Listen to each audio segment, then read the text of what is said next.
ഒരു കാലത്തൊരു വലിയ കാടിന്റെ അരികിലുള്ള ചെറിയ കുടിലിൽ ഒരു സന്യാസി ധ്യാനത്തിലിരിക്കുകയായിരുന്നു. അദ്ദേഹത്തിന്റെ ദിവസങ്ങൾ പ്രകൃതിയുടെ ശാന്തതയിലും ആത്മീയ ചിന്തകളിലുമായി ഒഴുകി നീങ്ങി. സന്യാസി ദിവസവും ഒരു കാഴ്ച കാണാറുണ്ടായിരുന്നു. കീറിയ വസ്ത്രങ്ങളും മെലിഞ്ഞ ശരീരവുമായി ദുരിതം പേർന്ന ഒരു മരം വെട്ടുകാരൻ വിറക് കെട്ടുകളുടെ ഭാരവുമായി അദ്ദേഹം നഗരത്തിലേക്ക് പോവുകയും തിരിച്ചു വരികയും ചെയ്യുമായിരുന്നു. ആ മനുഷ്യന്റെ ദുരിതം കണ്ടപ്പോൾ സന്യാസിയുടെ മനസ്സിൽ അഗാധമായ ദയ നിറഞ്ഞു. മരം വെട്ടുകാരൻ കടന്നു പോകുമ്പോഴെല്ലാം സന്യാസിയുടെ കാൽക്കൽ വണങ്ങി വിനയത്തോടെ അനുഗ്രഹം തേടിയിരുന്നു. ഒരു ദിവസം പതിവ് പോലെ മരം വെട്ടുകാരൻ അനുഗ്രഹം വാങ്ങാൻ വന്നപ്പോൾ സന്യാസി ശാന്തമായി അദ്ദേഹത്തോട് പറഞ്ഞു, പുത്ര, നാളെ നീ വിറക് വെട്ടാൻ പോകുമ്പോൾ പതിവായി മരം വെട്ടുന്ന സ്ഥലത്ത് നിൽക്കാതെ മുന്നോട്ട് പോവുക. കുറച്ചുകൂടി, അതായത് അല്പം കൂടി മുന്നോട്ട് പോവുക. സന്യാസി എന്താണ് പറഞ്ഞതെന്ന് മരം വെട്ടുകാരന് പൂർണ്ണമായി മനസ്സിലായിരുന്നില്ല. എങ്കിലും അയാൾ അതിനെക്കുറിച്ച് ആഴത്തിൽ ചിന്തിച്ചു. ഈ മഹാത്മാവ് വെറുതെ ഒരു വാക്ക് പറയുകയില്ല, ഇതിനു പിന്നിൽ ഒരു വലിയ സത്യമുണ്ടാകും എന്ന് അയാൾ ഉറപ്പിച്ചു. അടുത്ത ദിവസം അയാൾ പതിവ് പോലെ കോടാലിയുമായി കാട്ടിലേക്ക് തിരിച്ചു. വർഷങ്ങളായി വിറക് വെട്ടിയിരുന്ന സ്ഥലത്ത് നിൽക്കാതെ അയാൾ മനസ്സിൽ സന്യാസിയുടെ വാക്കുകൾ ഉരുവിട്ട് മുന്നോട്ട് പോയി. അല്പം കൂടി മുന്നോട്ട് നടന്നപ്പോൾ അയാൾ അത്ഭുതപ്പെട്ട് അവിടെ നിന്നു. അന്തരീക്ഷത്തിൽ അതുവരെ അനുഭവിച്ചിട്ടില്ലാത്ത ഒരു മധുരമായ ഗന്ധം നിറഞ്ഞിരിക്കുന്നു. മുന്നിൽ തലയുയർത്തി നിൽക്കുന്ന ചന്ദന മരങ്ങൾ, വിലമതിക്കാനാവാത്ത ചന്ദനം. അദ്ദേഹം സന്തോഷം കൊണ്ട്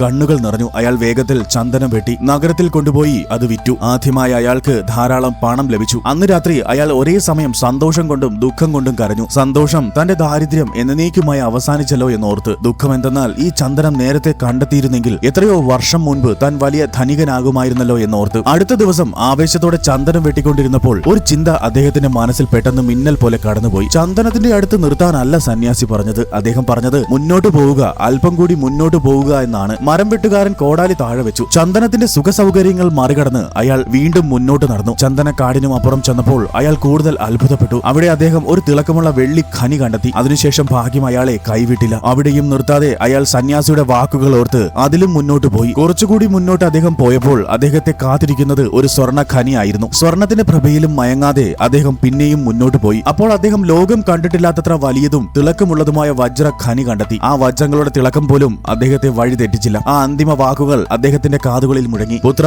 അല്പം കൂടി മുന്നോട്ട് പോവുക. ആ വജ്ര ഖനിക്കും അപ്പുറത്തേക്ക് നടന്നു പോകുമ്പോൾ അതിലും അപ്പുറത്ത് മരം വെട്ടുകാരൻ ആ അന്തിമ ലക്ഷ്യം കണ്ടെത്തി. അതായിരുന്നു നമ്മുടെ യാത്രയുടെയും അന്വേഷണത്തിന്റെയും ഏറ്റവും വലിയ സമ്പത്ത്. അവിടെ അദ്ദേഹം കണ്ടത് ദൈവത്തെ ആയിരുന്നു. സന്യാസി അദ്ദേഹത്തെ പഠിപ്പിച്ച പാഠം ഒരിക്കലും പ്രയത്നങ്ങൾ നിർത്താതെ മുന്നോട്ട് പോവുക എന്നതാണ്. മരം വെട്ടുകാരന് ചന്ദനം, വെള്ളി, സ്വർണം, വജ്രം എന്നിങ്ങനെ ഓരോ ഘട്ടത്തിലും വലിയ ഭൗതിക നേട്ടങ്ങൾ ലഭിക്കുമ്പോഴും സന്യാസിയുടെ അല്പം കൂടി മുന്നോട്ട് പോവുക എന്ന വാക്കുകൾ അയാളെ ലക്ഷ്യത്തിൽ നിന്ന് വ്യതിചലിക്കാൻ അനുവദിച്ചില്ല. ഈ കഥ നമ്മെ പഠിപ്പിക്കുന്നത് ജീവിതത്തിലെ ചെറിയ വിജയങ്ങളിലും താൽക്കാലിക നേട്ടങ്ങളിലും തൃപ്തരായി പരിശ്രമം അവസാനിപ്പിക്കരുത് എന്നാണ്. മറിച്ച് കൂടുതൽ മഹത്തരവും ആഴത്തിലുള്ളതുമായ അന്തിമ ലക്ഷ്യത്തിലേക്ക് എത്താനായി നിതാന്ത പരിശ്രമത്തോടെ മുന്നോട്ട് നീങ്ങിക്കൊണ്ടേയിരിക്കണം. കഥ ഇഷ്ടമായാൽ ലൈക്ക് ആൻഡ് സബ്സ്ക്രൈബ് ചെയ്യൂ. ഹർ ഹർ മഹാദേവ്.